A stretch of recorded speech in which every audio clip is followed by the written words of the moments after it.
Bilkis Bano case में supreme court ने बड़ा फैसला सुनाते हुए सभी 11 दोषियों की सजा में छूट वाला आदेश खारिज कर दिया है। सुप्रीम कोर्ट के इस फैसले को पीड़ित बिल्किस बानो की जीत के तौर पर देखा जा रहा है और इस जीत में कानूनी मदद करने वाली सीनियर एडवोकेट वृंदा ग्रोवर की चर्चाएं खूब हो रही हैं।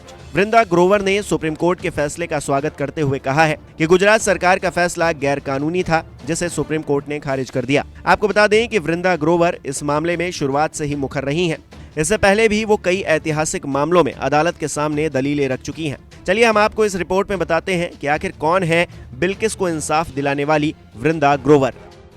दरअसल वृंदा ग्रोवर मानवाधिकार वकील हैं। उन्होंने दिल्ली यूनिवर्सिटी से लॉ की डिग्री हासिल की है। उन्होंने न्यूयॉर्क यूनिवर्सिटी से लॉ में पोस्ट ग्रेजुएशन भी किया है। वृंदा कई मानवाधिकार से जुड़े आंदोलनों में सक्रिय रही हैं। उन्होंने महिलाओं और बच्चों को घरेलू हिंसा और यौन हिंसा से बचाने के लिए बने कानूनों का मसौदा तैयार करने में भी योगदान दिया है। वृंदा अत्याचार के खिलाफ, सांप्रदायिक और टारगेट हिंसा के खिलाफ कानूनों की वकालत करती रही हैं। वृंदा को देश की सीनियर वकील के तौर पर जाना जाता है। वो 1989 से सुप्रीम कोर्ट, हाई कोर्ट और अन्य ट्रायल कोर्ट में वकालत कर रही हैं। वो आपराधिक कानून, महिलाओं के अधिकारों और मानवाधिकारों से जुड़े मामलों की जानकार हैं। देश भर में पुलिस अधिकारियों और न्यायिक अकादमियों में ट्रेनिंग कराने के लिए उन्हें बुलाया जाता है। 2013 में टाइम्स मैगजीन ने उन्हें दुनिया के 100 सबसे प्रभावशाली लोगों की लिस्ट में शामिल किया था।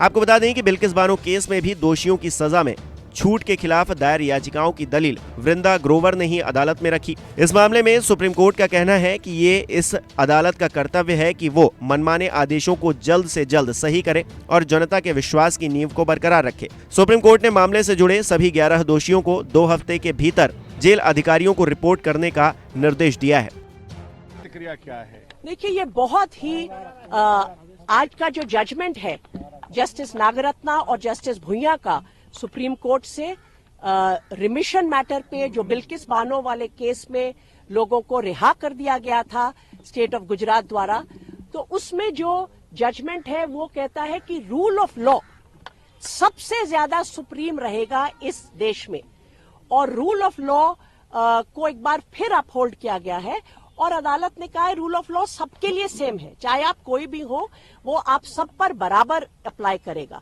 मैं तो ये कहूंगी कि इससे एक भरोसा जो हम सब देशवासियों का है रूल ऑफ लॉ पर, उसका एक बार फिर हमारा भरोसा इस पर वापस आता है कि हाँ, रूल ऑफ लॉ अदालत हमेशा अपहोल्ड करेगी, चाहे सामने कोई भी खड़ा हो। और उन्होंने कहा है कि जो गुजरात स्टेट ने जिस तरह इस केस में रिमिशन ऑर्डर्स पास किए हैं, उनको कोई पावर नहीं थी। जो पावर है वो अप्रोप्रिएट गवर्नमेंट इस केस में महाराष्ट्र है, क्योंकि ये पर्टिकुलर केस जो 2002 में जो हिंसा हुई थी गुजरात में, उससे ये पूरी इंसिडेंट निकलता है, जिसमें इस पर्टिकुलर इंसिडेंट में 14 से ज्यादा लोगों की हत्या हुई थी और जो ये अक्यूज्ड हैं उनको उसमें कन्विक्ट किया गया था और 3 औरतों के साथ गैंग रेप, उसमें बच्चों की भी हत्या हुई थी। ये केस का ट्रायल स्टेट ऑफ गुजरात से निकाल के सुप्रीम कोर्ट ने स्टेट ऑफ महाराष्ट्र में भेजा था ताकि फेयर ट्रायल हो सके। वहां पर कन्विक्शन होती है स्पेशल कोर्ट में, वो कन्विक्शन सुप्रीम कोर्ट तक अपहोल्ड होती है। उसके बाद ये रिमिशन जो स्टेट ऑफ गुजरात देता है, ना तो कोड ऑफ क्रिमिनल प्रोसीजर में उनको इसकी का अधिकार है, ना सुप्रीम कोर्ट की जो कॉन्स्टिट्यूशन बेंच की जजमेंट्स है वो इसका अधिकार देती हैं।